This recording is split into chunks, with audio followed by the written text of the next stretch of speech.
Hello, Poonam ma'am. Yes, ma'am. Will we start now? Ajit sir, should we start? Yes, no problem. We can start. Yes, sir. Yes, sir. Okay. Good afternoon to you all.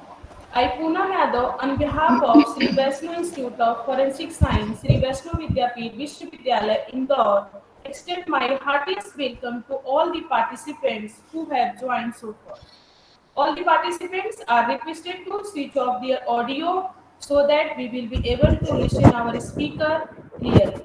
At the end of the session, we will be talking your queries, so in that case, kindly raise your hand or send the questions over the chat box. Our speaker, Dr. Ajit Dattar sir, has joined us. We welcome you, sir. Next, I would like to introduce our speaker, Dr. Dattar did his in 1971 MSc from University of Mumbai and in 1971 to 1976 PhD from Analytical Chemistry Division, Bhabha Atomic Research Center under the guidance of Dr. P.S. Ramanathan and Dr. M. Shankar Das. The topic gas chromatographic study. Since 1976 to 1988, worked as service in charge of material testing lab of R&D of Associated Cement Corporation, Thane. Developed bed surface area analyzer, particle size analyzer, and true density analyzer. From 1988 to 2002, worked in the area of marketing, advanced analytical and scientific instrument, including chromatography and spectroscopy. Further, from 2002 to 2007, worked as General Manager, Advanced Mass Spectrometry with Thermoelectron Corp. After that, from 2007 to 2020, Dr. Dattar worked as an advisor to Simazdu Analytical India Private Limited, Mumbai. Organized several training programs, provided application support to the customers through a very sophisticated instrument facility available in Mumbai. Organized and delivered several lectures, interpreted institute and organization in India. Dr. Dattar visited Japan, US, UK, Germany, Italy, Singapore, Thailand, and many other countries for meeting, giving training, etc. And he is working as an application advisor for Borosil Limited. Now, I will request Dr. Dattar sir for his valuable lecture. Over to you, sir. Thank you, madam. Thank you, Poonam madam, and thank you, Kavita madam, for giving me this opportunity. I, of course, would like to thank the uh, Vidyapeeth, Vaishnav Vidyapeeth Vishwavidyalaya Indore for inviting me for this particular event, which is online faculty development program on drug of abuse. I'm also thankful because in this particular program, there is a lecture on chromatography as a technique, which is definitely very predominant technique in any chemical analysis today, and giving me this opportunity to talk about this technique in which I did my PhD in 1976. So I really very thankful for this particular opportunity, and I would like to share my presentation and would continue with that soon. Okay, so please bear with me till I share my presentation.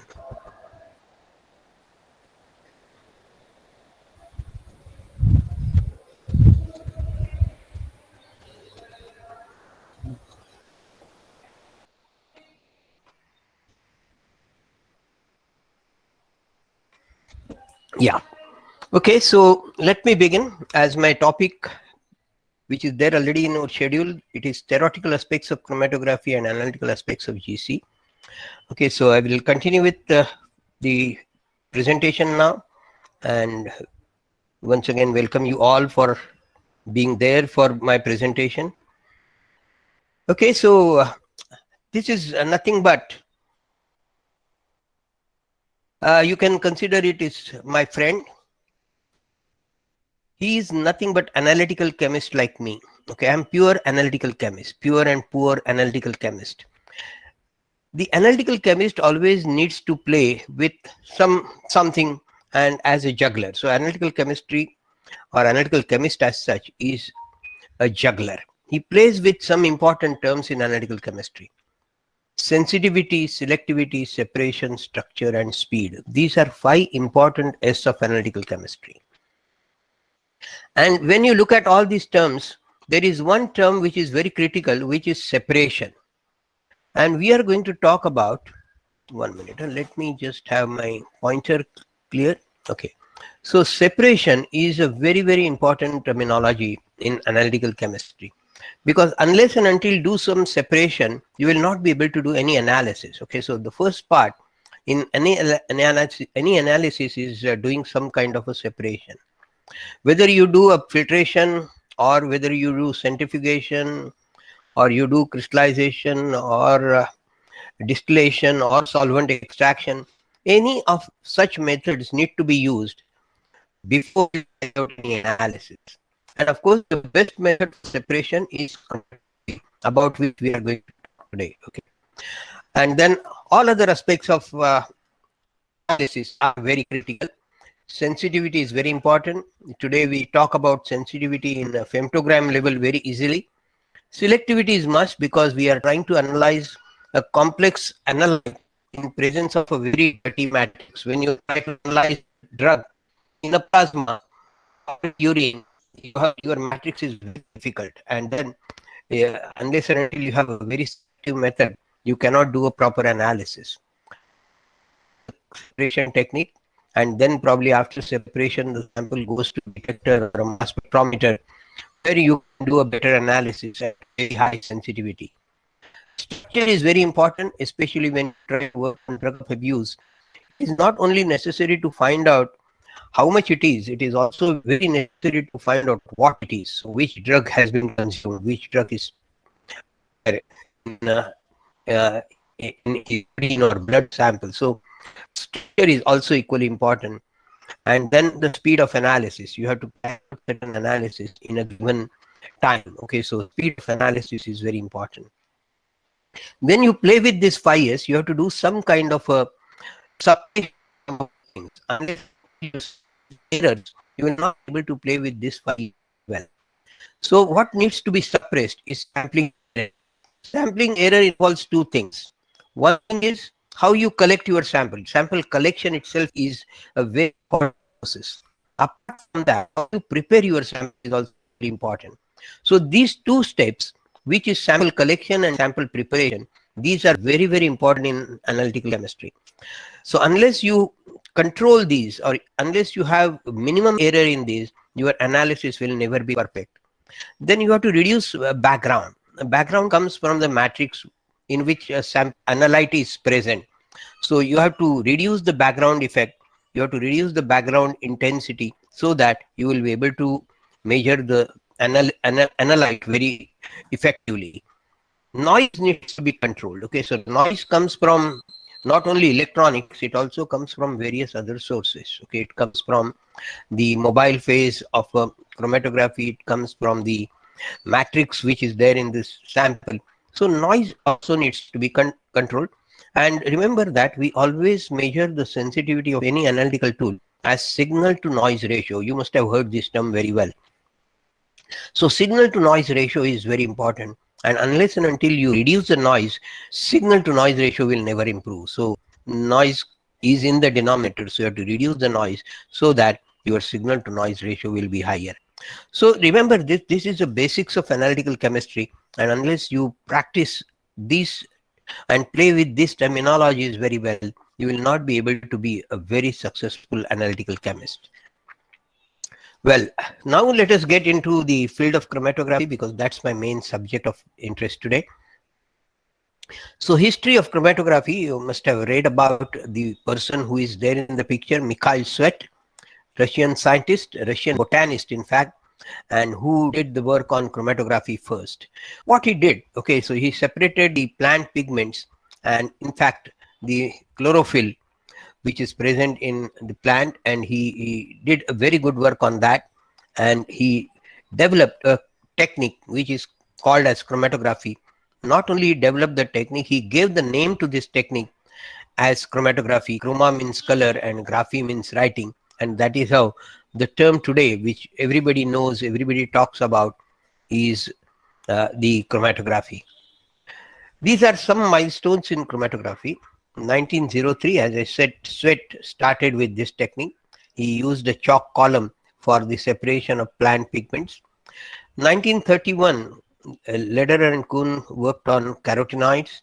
1938, TLC and ion exchange got developed. 1950, reverse phase liquid chromatography got developed. 1952, James and Martin introduced gas chromatography, which I'm going to talk a little bit on that today. 1954, Martin and Singe received the Nobel Prize in chromatography. 1959, gel permeation chromatography came into existence, and 1965, the first LC HPLC instrument was commercially available, and that was from Waters. Okay, so 1952, gas chromatography. 1965, a commercial instrument on LC came into existence. In fact, LC started much earlier. Liquid chromatography was started, but the instrumentation took a very long time. Very important fact is that there were 12 Nobel Prizes awarded in the small period of 1937 to 72 in the field of chemistry on chromatography by itself. Okay, so it became so important as a subject that people realized the importance of this subject so much that the 12 Nobel Prizes were awarded in such a small period on chromatography by itself. Yeah, so let us start with introduction to chromatography. We already know Sweat is the father of chromatography. He coined the term chromatography, and I've already talked about it, how the name came into existence. He has translated the Mikhail Sweat's paper was translated in English, and it appeared in the Chemical Education much later in 1967. Okay, so just to highlight, the initial work, which was initially put in the Russian language, was translated into English, and so that general people could read about what Mikhail Sweat said in his paper. Yeah, he was a Russian botanist. His main interest was to find out the composition of a green plant pigment, chlorophyll. So chlorophyll at that time was considered to be a single compound. So two schools of thoughts. Chlorophyll was considered as a single solute, having only one single compound, while the other people were thinking that chromatography, the school of thought was that chlorophyll was a mixture of different solutes. So Mikhail Sweat wanted to prove who is the correct one in this. So he developed a very simple experiment. Okay, so what was that experiment? His experiment was quite simple. He took a glass column 1 centimeter in diameter and 100 centimeter long, then filled it with calcium carbonate, and petroleum ether was put in that. So it was a slurry of calcium carbonate in petroleum ether. A concentrated solution of chlorophyll was prepared in a petroleum ether, and small volume 10 cc was put onto the top of the calcium carbonate column in the glass column as a thin band. The solution of chlorophyll was allowed to move down slowly, and the column was washed with ethyl alcohol. Okay, so this is how his setup was looking like.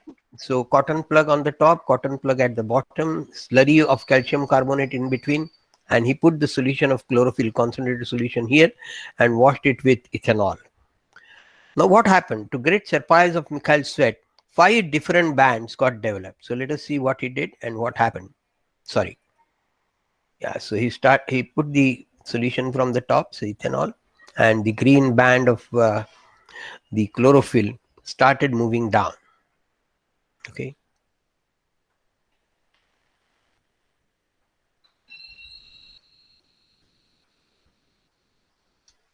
And it got separated, and he found that there were 5 bands inside. Okay, so these 5 bands were clearly seen on the background of calcium carbonate, white background of calcium carbonate, and that is why that word came as color writing, because the background was white, the color could be easily seen. Okay, fine. So Each band was removed from the column and identified, and he found that there are 5 compounds in it, and he named those 5 compounds as chlorophyll is a mixture of 5 different solutes: alpha chlorophyll, beta chlorophyll, xanthophyll, violaxanthin, and carotene. And this is how those compounds got separated. Carotene was at the bottom, moved fast, and beta chlorophyll was moving slowly, and all of them got separated.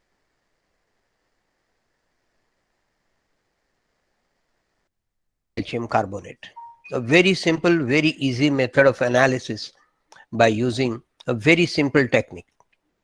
These are the structures of chlorophyll and beta chlorophyll. You can see only difference is here, that is CH3 is replaced by CHO in beta chlorophyll, and in alpha chlorophyll it is methyl group. Okay, so only difference is that, otherwise rest of the structure is same.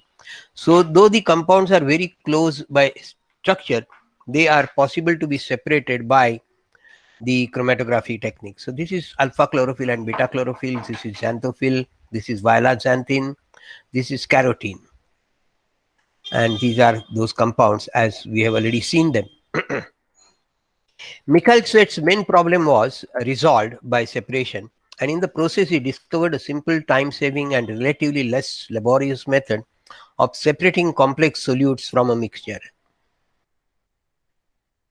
For example, Mikhail Svet coined the term chromatography for this new technique of separation, and we have already said chromatus means color, graphenes means to write. He visualized the color bands from chlorophyll as color writing. Today, the term chromatography is used for separations involving colorless solutes also. This is done, so still we use chromatography word to honor the discoverer of this technique. As a chemist, a researcher, or simply as an inquisitive person, 2 questions come to our mind on results of Svet's experiment. 1. Why do the 5 solutes separate on the column? So we are getting into theory of chromatography. Why do the 5 solutes separate on the column? 2. How do the 5 solutes separate on the column? Okay, so these 2 questions come to our mind. Let us try to find out the answers for this. Let us imagine a 100-meter running competition being viewed in a slow motion.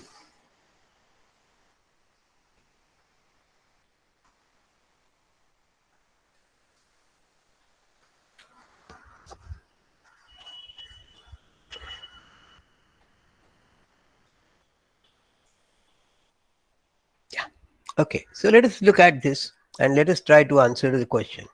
Initially, all the competitors are at a given position. As the race starts, slowly there is a separation between them, and one who runs the fastest reaches the goal first, and one who is the slowest reaches the goal last. And there are others in between the 2 extremes because of their different speeds. Now, can we extrapolate this to the separation in chromatography? Okay, so let us see how it can be explained. Yes, of course, we can definitely do that. And the 5 solutes have different migration velocities. Since carotene has the highest migration velocity, it reaches the other end of the column first. And the same thing is true about beta chlorophyll. Beta chlorophyll is the last solute to come out of the column because of its slowest migration velocity of the 5. So we have answers to the first question. What is that? The 5 solutes are separated on the column because of differences in their migration velocities. Migration velocity increases from beta chlorophyll to carotene.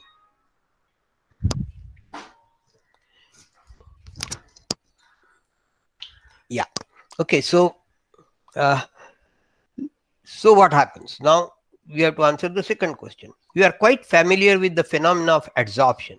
It is surface phenomena in which some solutes adsorb on the surface of another solute, which is called as adsorbent.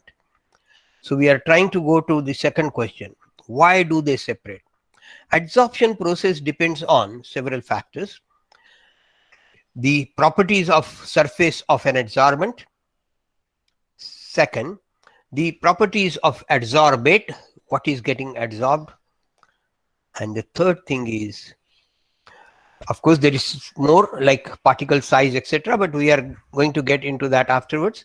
So for example, we consider our palm as a surface of an adsorbent, then the degree of adsorption of water and oil on the surface, on the same surface, is different. So oil gets adsorbed on the palm in a different way, water gets adsorbed on the palm in a different way. Again, the same adsorbents may not adsorb to the same degree on the surface of another adsorbent. So let us say a cellulose paper. So if the adsorbent changes, the kind of adsorption of the adsorbate on the adsorbent will change. Then we have the answer to the second question. The 5 solutes have different migration velocities across the column of calcium carbonate because they have different degree of adsorption on the surface of calcium carbonate. So first question was answered by their velocities or speed of movement, and the second question was answered by their degree of adsorption on the surface of calcium carbonate. Carotene has the least degree of adsorption on calcium carbonate surface, hence the highest migration velocity, while beta chlorophyll has the highest degree of adsorption on calcium carbonate surface and hence the lowest migration velocity of the 5 solutes. We can therefore say that the degree of adsorption on calcium carbonate surface decreases from beta chlorophyll to carotene, and the migration velocity decreases from carotene to beta chlorophyll. Therefore, what we are now talking about is adsorption column chromatography. So the technique which was evolved by Mikhail Sweat was a liquid separation on the basis of adsorption column chromatography. So he used liquid solid adsorption column chromatography. Sorry, not liquid solid adsorption column chromatography. So in short, it is called as adsorption column chromatography. Well, this is adsorption versus absorption. So we know this, that if it is like that, it is absorption. If it is sprayed on the surface, it is adsorption. So by far the most important agent of chromatography is the adsorbent. Therefore, utmost care is to be bestowed in the selection of proper adsorption material and also the process of building up a column with that and the maintenance of the column. So these are very critical. While there can be legion of adsorbents which can be used in chromatography, it may be emphasized that comparatively few will suffice to work out, and a large variety of chromatograms by appropriate variation in the solvent used for elution. Okay, so essential requirement to be satisfied by every adsorbent. It must be insoluble in the solution under analysis and the solvent that is used for elution. Okay, so the first criteria is that adsorbent should be insoluble in the solution under analysis and the mobile phase or solvent which is used for elution. It should be chemically, it should not chemically react with the mixture under analysis. So chemically also it should be inert with respect to what we are separating and what is being used as a solvent.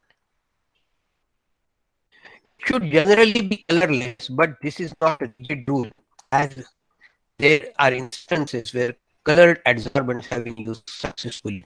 Now, not but initial period of Mikhail Sweat, people were considering only white background containing. For example, Fuller's earth is a slightly colored that is used as efficient adsorbent, which is black. Particle size of the adsorbent material is of a primary importance for successful separation. That we have to remember. Bigger particles will short circuit the solvent, while too fine size particles will clog the passage of the liquid and nothing will come out of the column if the particle size differs. Hence, a compromise size is to be adopted. Adsorbent properties of different materials can be standardized by means of dyes by Bruckmann and Schroeder. Okay, so there are some methods available by using dyes to measure the surface area of adsorbents. Of course, nowadays BET surface area analyzer is used.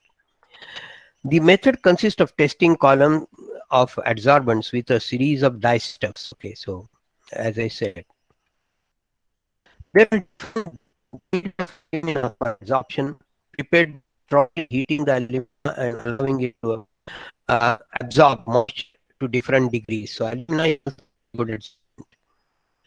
This is the example of two loose and large particles. So if we have column prepared in this fashion, what will happen?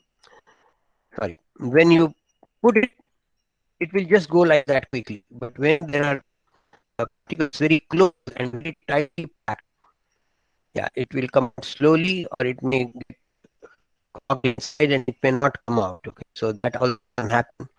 So you have to compromise. Let us consider a situation where in the glass column we put a liquid which remains stationary even if the tap is open. So now we are going into not adsorption column chromatography, we are getting into what is called as partition column chromatography. So what we are considering that the column is not consist of adsorbent, but consisting of a liquid which remains stationary even if the tap is open, which is not happen.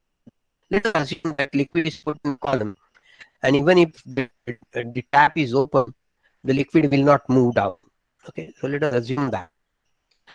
Another liquid which is immiscible with the stationary liquid moves through it. So another liquid is moving through this stationary liquid inside the column.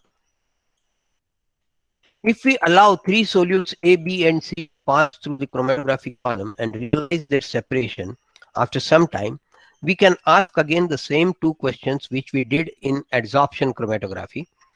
The question is why they are moving in a different way and why there is a separation between the two. As we can see from the figure, the first mobile phase will enter into the detector.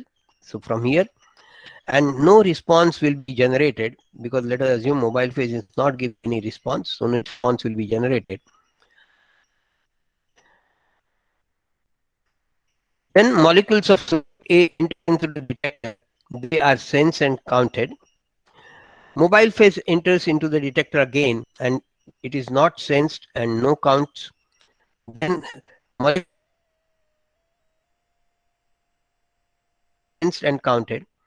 Then again there will be only mobile phase will enter and it is not sensed and counted. Then components will enter and get detected and sensed and measured. So we get mobile phase enters again after C gets out and we have again no counts. So what happens finally? We get a good separation of all of them. So let's so I'm directly going into the diagram. Yeah, so we have three solutes. They are getting separated. Okay, so this is how the separation happens. And what would be the response on the detector? Let us look at it in a different way now. Yeah. Yeah, okay, so you can see the first one has come out. We have got a response at the detector. Second one goes out. We have a response at the detector. Response in between, and when the third one comes out, we have another response at the detector. Separation has happened. Okay. Why do the three solutes separate? Now, in this case, when the column is having a liquid which is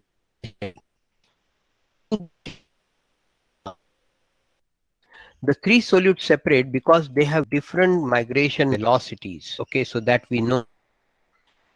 The same thing happened when we had a column with adsorbent. Solute A has the highest migration velocity of the three and reaches out of the column first, so that we already know. Then C has the lowest migration velocity, so that comes last. Fine, that's okay. The migration velocity increases from solute C to A. Fine.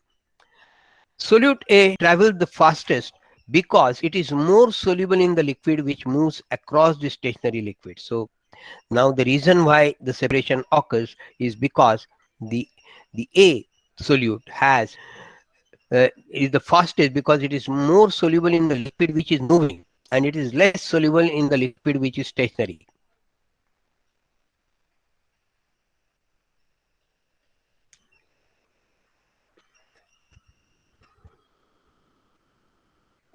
Hello? Hello? Hello? Hello? Yes, sir, getting your voice. Hello? Yes, sir. We are able to You're hear getting you, my sir. voice. No? I was Yes. Yes, there sir. was You're no audible, sir. No worries. response coming for hello. Yeah. Okay, because that was one of the problems. Okay. Sometimes it happens when I'm sharing my full screen, I really don't know what is happening. And I prefer to share my full screen because everybody can look at it very easily. Okay, so I would share full screen always. So little, so if highest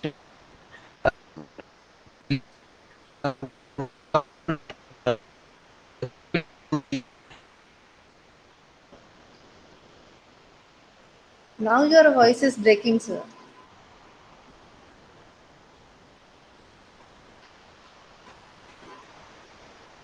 Hello?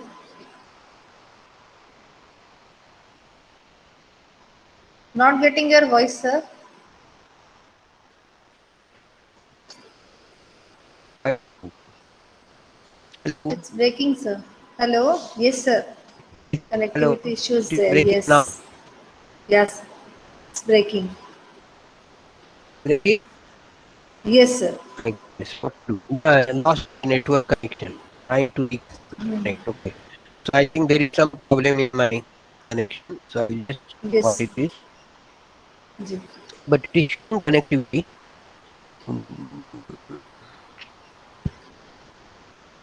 What should I do? Yeah, now is it okay? Yes, sir. Hello? Yes, sir. Now is it Yes, okay? sir. Yeah, okay. Yeah. Okay. Voice So is let me clear share now. it again. Yeah. Now voice is clear. Okay, I will Yes. go back to my presentation and I hope it is there. Can you see the presentation now? No. Yes, sir. Hello? Yes, sir. Now it is Yeah, visible. presentation is there, no? Okay, Visible.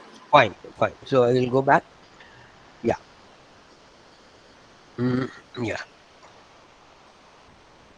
So solute A is more soluble in the solvent which is moving. So it moved fast.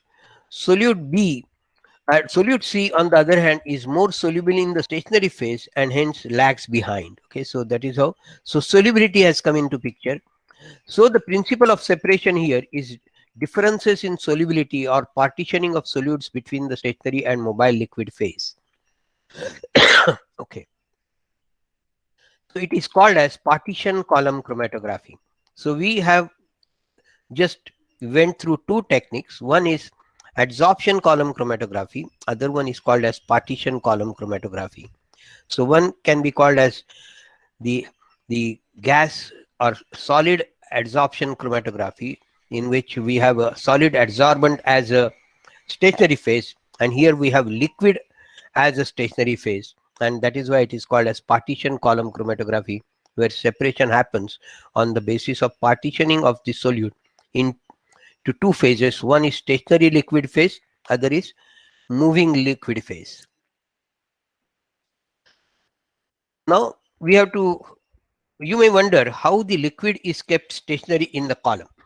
Okay, so we said that we are just having a liquid column inside the liquid, and how to make that liquid stationary. It is a simple procedure. A fixed weight, say 100 gram of an inert solid support, normally silica, of certain particle size is taken in a round bottom flask. A suitable liquid is weighed, say 5 gram, and dissolved in a minimum volume of volatile. Now this liquid, we have to put it on the solid particles. Okay, so the solution is sprayed uniformly on the surface of the inert solid support. The round bottom flask is rotated and connected to a vacuum. The volatile solvent is removed, and then we have the suitable liquid is coated on the surface of the inert solid support, and we get a liquid stationary phase with 5% liquid phase loading, because we started with 5 gram of liquid on 100 gram of stationary phase. So we call it as 5% liquid phase loading. In practice, generally, liquid phase loading of 2 to 20% are used in partition column chromatography. So most of the columns which we call as liquid chromatography, liquid chromatography column or gas liquid chromatography column, those columns have about 2 to 20% loading of liquid stationary phase on uh, uh, the solid support, what we call as. Fractional crystallization is used to separate solid solutes from mixture, taking advantage of the differences of solubility of solutes in a given solvent or in a mixture of solvents. Okay, so we use fractional crystallization. We use another method which is fractional distillation, which is used for separating the mixture having very close boiling points, and they are separated by using that difference in their boiling points. Okay. Both the fractional crystallization and fractional distillation processes are tedious, laborious, and time consuming. Okay. Now, compared to that, the method of chromatography is a very simple method. Column chromatographic separations are relatively simple, clean, and time saving. And that is why when chromatography was developed, it it really captured the interest of all the scientists working in various fields of chemistry. They found this technique is very suitable for them, as they could carry the separation much better, much faster compared to the methods which were available at that time.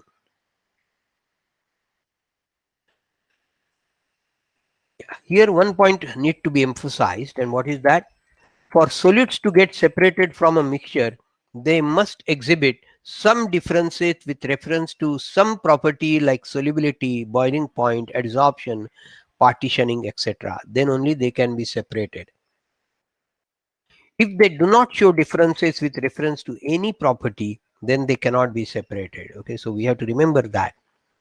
Yeah, this we have already seen. Okay, this is the article of the Martin and Singe, in which they talked about liquid chromatography, and they also mentioned that gas can be a mobile phase, and that is how the development of gas chromatography started. And the same Martin with Singe, okay, my pointer has gone. So same Martin with another scientist, James.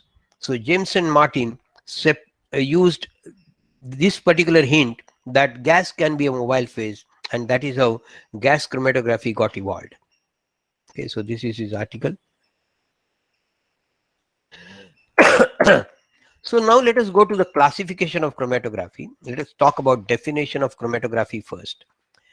Chromatography is defined as the physical method of separation in which the mixture of analytes is separated using two phases. One is stationary phase and other mobile phase, which percolates through the stationary phase. The separation occurs because of difference in affinity between the analyte and stationary phase. So this is a definition, and we have to remember it as such. This is a definition given by NIST, and it is followed worldwide, that it is a method of physical, it is a physical method of separation. There is no chemistry involved as far as separation is concerned. These are all branches of chromatography or classification of chromatography on the basis of mobile phase, gas, and mobile phase liquid. So when we have gas and solid stationary phase, then it is an adsorption principle, and the technique is called as gas solid chromatography or gas solid adsorption chromatography. When we have liquid stationary phase, liquid coated on inert solid, then the technique the principle of separation is partition, and it is called as gas liquid chromatography or gas liquid partition chromatography. When we have liquid as mobile phase and solid as a stationary phase, adsorption again is a principle of separation, and then we have a technique which is called as liquid solid chromatography or liquid solid adsorption chromatography.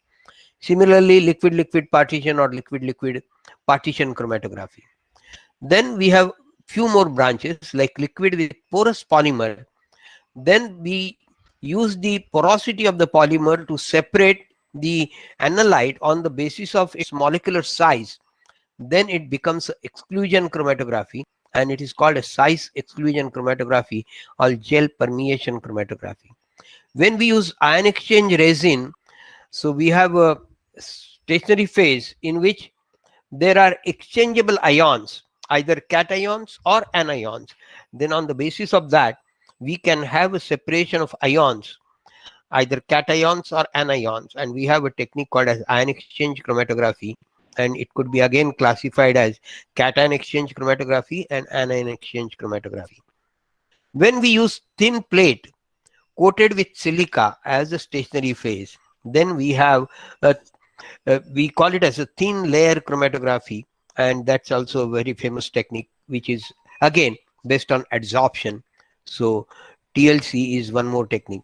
There is also paper as a stationary phase, and we have a paper chromatography. Both these techniques, thin plate chromatography or thin layer chromatography or paper chromatography, are also called as a planar chromatography, because the adsorbent or the separation media is on a plane. Yeah, we quickly come to theory of chromatography, why the separation occurs and what is the criteria of separation. And basically we are going to talk about peak separation and band broadening. Okay, this is very, very important concept in chromatography. We'll come to that and we'll understand the importance of that as we proceed. Okay, now when we introduce the sample initially onto the column, we have a very little separation between two components A and B. As they start traveling through the column, they will get separated. So you can see A is separated from B very well as the distance they travel through the column starts increasing. But in addition to that, here they are poor separated. But in addition to that, what we have seen here is that here in this case, B has a very small width at the base of the peak. So the width of the peak of B here and the width of the peak of B here is much different. Same thing is true about A. The width of the peak here is much less. The width of the peak here is very large. So we call as the compounds move in the column, the band which is getting separated, it starts broadening. And the band broadening is a very important concept in the chromatography, for the reason that if the band gets broadened more and more, what will happen? It will take more time to elute out. So you can see here this peak, if this is also we consider it as a time, it has started at this time, ended at this time. Instead of that, if this peak would have been like this, then it would have started here and it would have ended here. So the time taken would have been less. So in chromatography, band broadening is very, very critical. And the theory of band broadening is very, very important. See here, there are chromatograms and you can easily visualize and tell me which would be the best chromatogram in this. So here separation is poor, so it is bad. Here separation has happened, but the time taken is very large. The peaks are broad, while here the separation has occurred and the time taken is much less. So we would definitely expect to have this as a better chromatogram compared to these two, and that is true. This is definitely a better chromatography than these two. So I'll just have a sip of water. Yeah. So we would like to have peaks like this. We do not want to have peaks like this. Okay, this is bad chromatography. This is a good chromatography. So less band spread is what we aim at, and we have to understand why this band broadening happens. There are two theories which have been put forward. One is called as a plate theory. Other one is called as a rate theory. Now, in case of plate theory, we assume that column is composed of several plates and the equilibrium happens on each plate. And in the rate theory, we assume that there are a lot of factors which are responsible for separation, including the diffusivity of the gas or mobile phase, the particle size of mobile phase, how much loading of liquid is on the column. So there are many factors which are considered in rate theory, In plate theory, we do not consider several factors. We assume that it is a static process. In rate theory, we assume that it is a dynamic process. So let us understand the concepts of the chromatography first, and we look at these four different way of explaining the separation of ABC. So this is same ABC everywhere, which are getting separated, and they are represented in a different way. Here the importance is given to peak width. So you can see peak width of A, B and C are different. C comes little late on time scale, so it is more broadened compared to B. B is more broad than compared to A. So as the peak spends more time on the column, the peak broadening is more. So that is one concept which we understand by this. Here we are talking about retention time of peak A and B and C. So we understand that the peak maxima is very important, and the time taken by the peak from the point when it was introduced on the column, this time is a very important time for that particular compound. And this time of this particular compound, which is called as retention time, is used for qualitative analysis in chromatography. So retention time of A, B and C, whatever number of peaks you have, under identical conditions, those compounds will elute at the same time, and that can be used for qualitative analysis. We can say that this is compound A and this is compound B.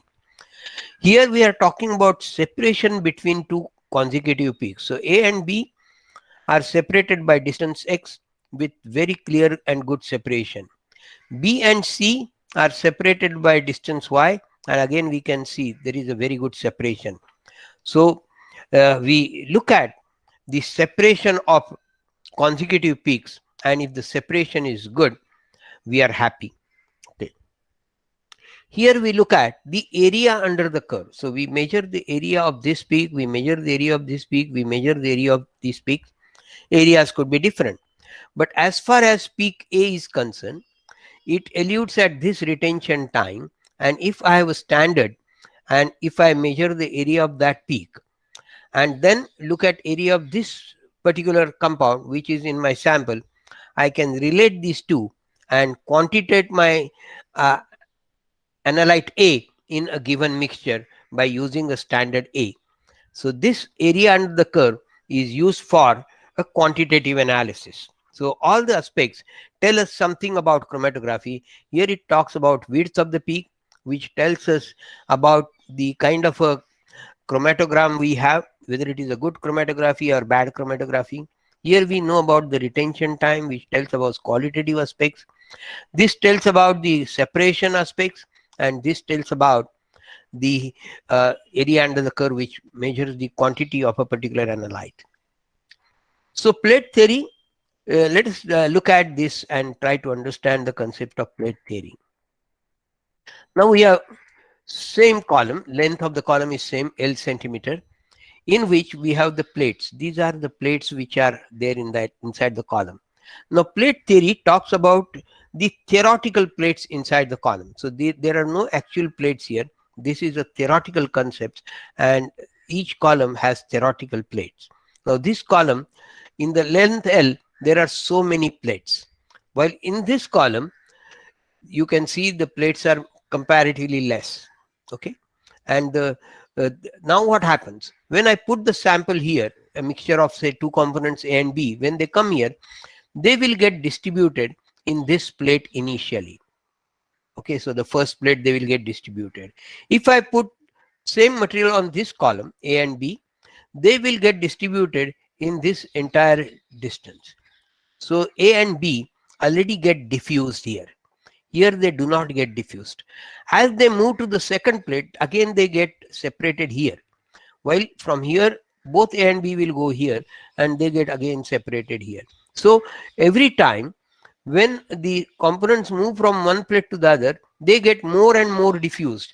So the bands which will come out, first thing, there will not be a good separation, and the peaks will be broad. While here, as the equilibrium which is happening in very short distance here, or a very short plate, in this case, the separation would be very nice, peaks will be sharp, and you will get a good separation. So when the number of plates are higher in the column is supposed to be better. When the number of plates are less in the column is supposed to be a bad column. So number of plates would decide the efficiency of the column. If number of plates are higher, column is good. If number of plates are less, column is bad. Or we can also use another term which is called as H, which is called as height equivalent to a theoretical plate. So height of each plate. So number of plates being higher, height of each plate is very small. Here height of each plate is very large. So if H is larger, the column is bad because number of plates will be less. If H is smaller, the number of plates will be higher and the column is good. And H is given by L divided by N, length of the column divided by number of plates. And as you can see, H and N are inversely proportional. So if H is low, N will be higher. If H is high, N will be lower. And that is how they are related with each other. So H has to be lower, N has to be higher in a good chromatographic column. And there is a simple equation by which we can calculate number of plates in a column. N is equal to 16 into TR upon W bracket square. So generally this formula is used to calculate the number of plates in the column, and TR is the retention time of a compound, W is the width of the peak in terms of time. So time taken by the chromatogram when it started till it ends is the width of the peak, and TR upon W bracket square into 16 is the number of plates. So if W is small and T is higher, you will have much higher value of N. If W is very large, width is larger, then N will be smaller. Okay, so that we have to remember. We quickly come to the theory of kinetic theory or rate theory, and for that we have to understand Van Demeter's equation. H is equal to A plus B upon mu plus Cs plus Cm into mu. So this is a rate theory equation. Now when I looked at the time of my start of my lecture and where I have come, I find that I am a bit slower on my speed. So what I will do, I will rush through some aspects of theory here, especially rate theory, and I will come to the capacity factor, which is important factor in case of a chromatography. So capacity factor is given by K dash, which is equal to T1 minus T0 upon T0, and it is measured by, so this is where, suppose you have injected sample here, T0 is the retention time of your mobile phase, because it takes time from start of the column to the end of the column. Mobile phase also takes some time, so that is given by T0. T1 is the time taken by your sample to come out. So now you can calculate the capacity factor, which is given by T1 minus T0 upon T0. Now what these factors tells us? It tells us that the column has the capacity to hold your analyte. It is having a capacity to keep your analyte for a longer time. If it doesn't have that capacity, what will happen? This T1, instead of getting eluted here, it will elute here itself. So it will just come along with the mobile phase. That means you will not have any separation. T1 will come along with T0. And that kind of a situation we don't want. We want that the analyte should get retained on the column for longer time. So capacity factor tells us that column has a capacity to hold the analyte. That is a very, very important factor. And that can be easily calculated by a simple equation. So once we get a chromatogram, we can easily calculate the capacity factor. Second factor which is important is selectivity factor. It tells us about, now it is a ratio of two capacity factors, K2 dash upon K1 dash. Okay, so you can get a factor T2 minus T0 upon T1 minus T0. Now what it tells us? It tells us that one of the two, T1 or T2, one of the two is held on the column more than the other. So column has a selectivity to hold one component more than the other. That is why there is a separation. If this component would have got eluted here. What would have happened? Both T1 and T2 would have got eluted at the same time. We can say column has a capacity, but column doesn't have a selectivity. So we want to have a capacity. We also want to have a selectivity for the column. So one of the components should get selectively held on the column for longer time. Then only we will have a separation. So selectivity factor should be always more than 1. So K2 dash upon K1 dash should be more than 1. Otherwise, if both are equal to 1 or closer to 1, we will have no separation between the two. So K2 dash upon K1 dash, this ratio has to be much more than 1 so that selectivity will be higher and column will be able to separate the components. Okay. So these two factors are very important. Then there is one more factor which is called as the resolution factor, and that is given by this equation. Resolution factor is equal to 2 into TRB minus TRA. So TRB minus TRA upon WA, width of the peak A, upon width of the peak B. So this resolution factor is very, very important. And resolution factor for any chromatography should be 1.5 plus. It should be more than 1.5 so that you get a separation like that. This is bad separation where resolution factor is 0.75. Here it is okay separation where resolution factor is 1, and here it is very good because resolution factor is 1.5. Okay, so we need to have resolution factor like this. Resolution factor depends on both the the number of plates, selectivity, and capacity factor. And this is the equation which tells us about how to get or optimize resolution factor by controlling these three parameters. Okay. So this equation also is a very important equation in theory of chromatography. Now this is how we can have a separation. Now suppose I have a poor separation and I want to have a better separation.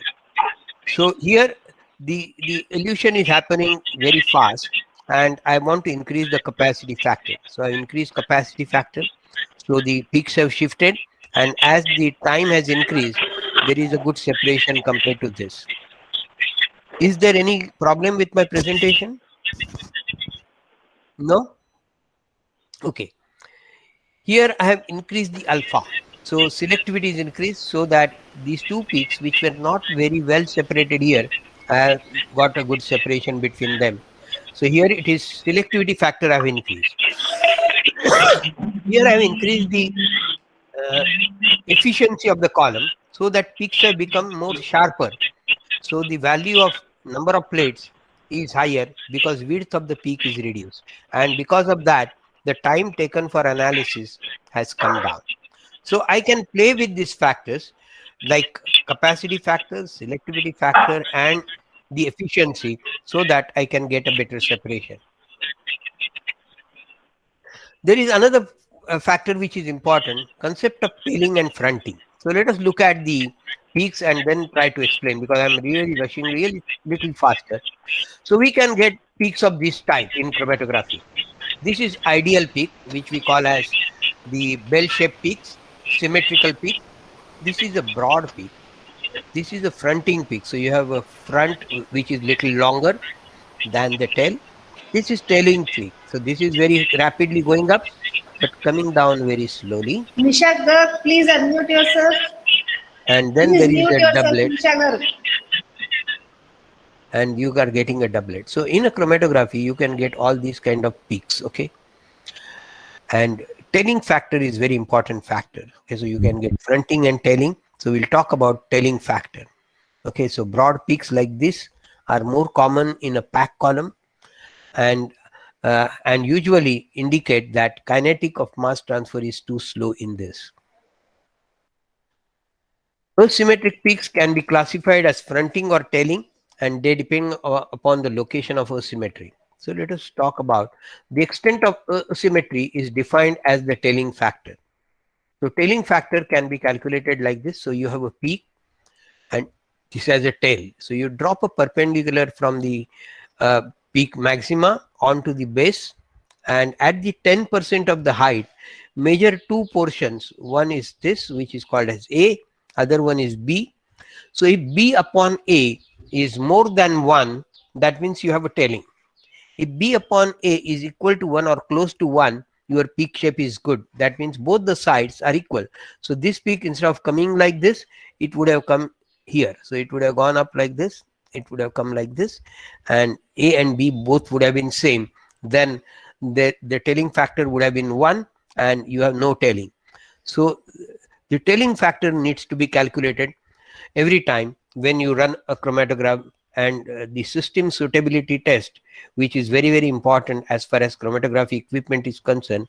We have to carry out all these factors like resolution factor, number of plates, tailing factor. All these terms which I have just used are very, very important. So TF is equal to B upon A. Both A and B are measured at 10% of the height. Okay, so yeah, so I'm going a little faster. We'll now go to a GC. Okay, so we have GC, gas solid chromatography, gas liquid chromatography, there is headspace gas chromatography, there is pyrolysis gas chromatography. For the time being, we only restrict ourselves to gas chromatography, no headspace and no pyrolysis. So type of gas chromatography, we distinguish three types of gas chromatography based on the types of stationary phase involved. Gas liquid, okay, so where liquid is loaded on or coated onto the inert support. So liquid adsorbed on a solid surface, and it is a most common type. So gas liquid chromatography is most common. Then we have gas solid chromatography, where stationary phase is solid material like adsorbent, alumina, silica, molecular sieve, etc.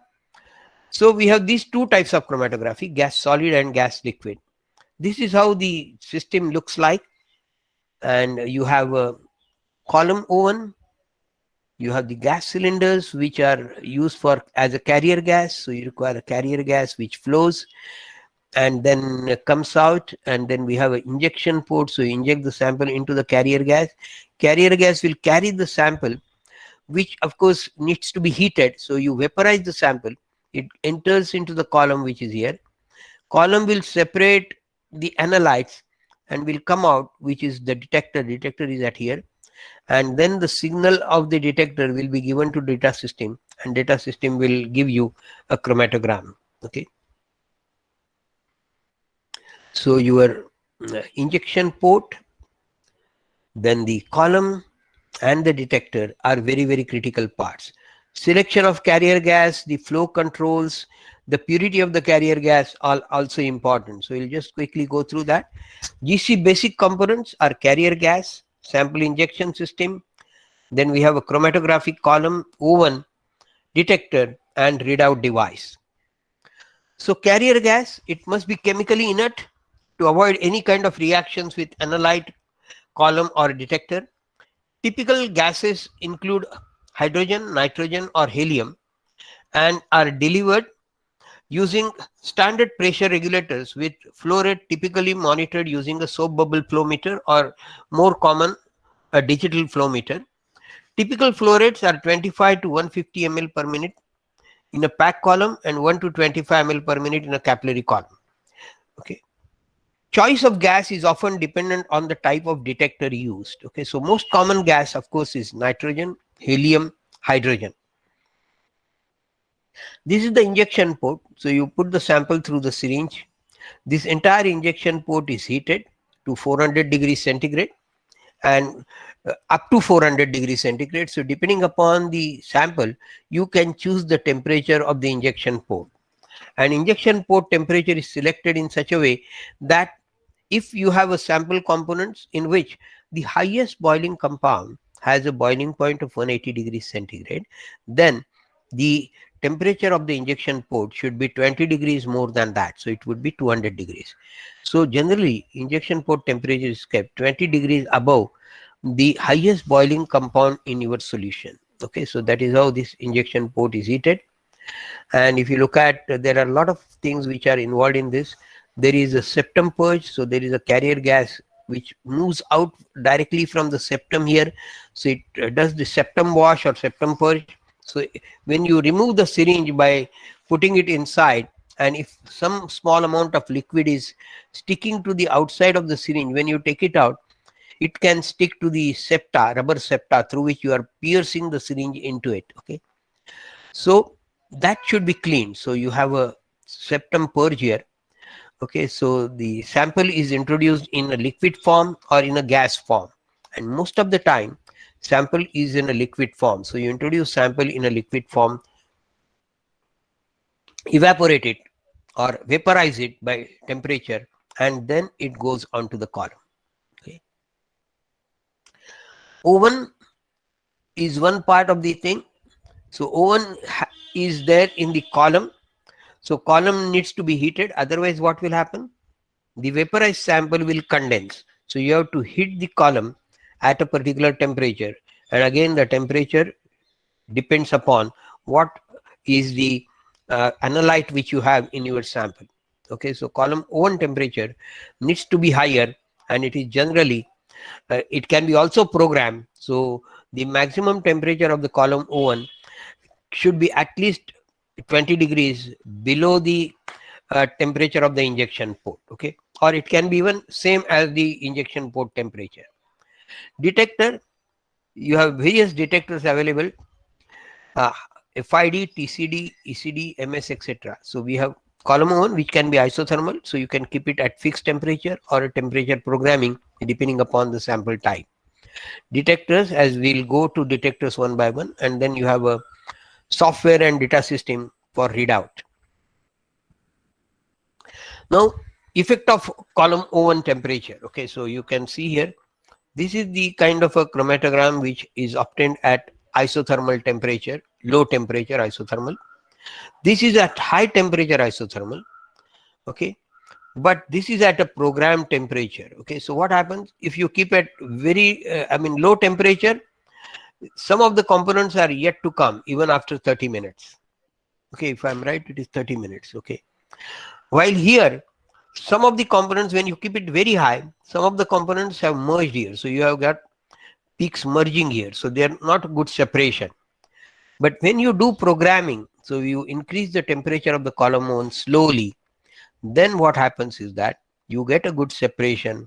And as these compounds which are eluting much later, they will elute, because by that time the temperature of the column would go higher, and you will be able to measure them at a low retention time with very good separation of all of them. Okay, so column oven temperature is very important, and many times it needs to be programmed properly so that we get a good separation. Remember, any kind of a chromatography, there is a punch line. Remember this punch line forever. The punch line is that you have to get a good separation in less time. Okay, so this is very important, the punch line. So in any chromatography, GC, LC, TLC, whatever it is, important thing is you have to get a good separation in less time. No compromise on separation, but it doesn't mean that you wait for a very long time. So you have to compromise on both the aspects. You have to have a good separation, but see that by making some variations here and there, can you reduce the time without compromising separation? So that is important. Yeah. So let us go to the columns. So this is the kind of a columns which are used as pack columns. Okay. Then we use capillary columns, and there are three types of capillary columns. Capillary columns are very thin columns. Okay, so here the diameter of the column could be in 4 millimeter, 6 millimeter, 8 millimeter, etc. While here the diameter of the column is in fraction of millimeters. So this is 0.1 millimeter or 0.25 millimeter or maximum 0.53 millimeter. Okay, so less than 1 millimeter ID columns. Okay, so very thin capillary is used as a column. Now what is done here in this column, the liquid is coated on inner wall of the capillary, and this is a very long column, maybe 30 meter in length. So very long column which is coiled and kept in the column oven, and this is called as wall coated open tubular column. So the column has the coating on wall of the column. Liquid is coated on the wall of the column. On this surface of liquid, the partitioning takes place and separation occurs. In this column, it is called a support coated open tubular column. In this, the particles of the stationary phase on which the liquid is coated. So these particles are coated onto the glass wall of the capillary, glass wall of the capillary, and on these particles the liquid is coated. So that is why it is called as support coated. This support is coated with the liquid in open tubular column. So this is called a Scott column. In this column there is no liquid coating. I am using the porous polymer or porous adsorbent as the material which is coated onto the wall of the capillary. So very fine particles of the adsorbent are coated onto the wall of the capillary. So this is called as porous layer open tubular column. So porous layer of adsorbent is coated on the open tube of the column. So this is called as a plot column. These two are the liquid coated columns. This is an adsorbent coated on the column. So this is gas solid chromatography. These two are gas liquid chromatography. Okay. These are kind of stationary phases, the liquids which are coated. So this is again, we have three types of general coatings. One is non-polar, semi-polar, and strongly polar. So depending upon the nature of sample, we have to use a nature of column. So when we separate non-polar compounds, we have to have a non-polar stationary phase. When we use semi-polar compounds for separation, we should have a semi-polar column. When we try to separate very highly polar samples, we should have a polar column. Okay, so like dissolves like. So same principle is used for selection of a column. Okay. So these are all materials which are used for column. This is called as diphenyl dimethyl polysiloxane. So here I have a cyano group attached to increase the polarity. So this is cyanopropyl phenyl dimethyl polysiloxane. Now I have replaced one more group by cyano, so it becomes 3 groups in fact. So there are 3 cyano groups, so this become more polar, and that is how the polarity is increased. Okay. So yeah, so this is the kind of a table which talks about which are non-polar, which are polar, which are weakly polar, which are strongly polar, intermediate polar, and strongly polar. So all the components which we want to separate, all the analytes can be divided into these areas. So saturated hydrocarbons are mostly all non-polar. Okay, ethers, ketones, aldehydes, all these are weakly intermediate polars. Alcohols, carboxylic acid, phenols, etc. are strong intermediate polar. And very strongly polar are polyhydroxy alcohols, amino alcohols, hydroxy acids, and all such compounds are highly polar in polar samples. And there is a thin line which separates liquid chromatography and gas chromatography. So all these samples can be analyzed by gas chromatography. All these samples are analyzed by liquid chromatography, and which are very close to this line can be analyzed by both.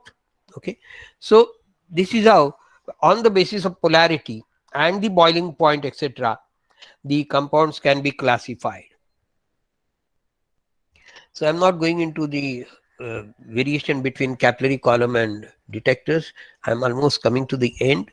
Detectors, there are variety of detectors. I'm not again going on to all. So these are all the detectors available.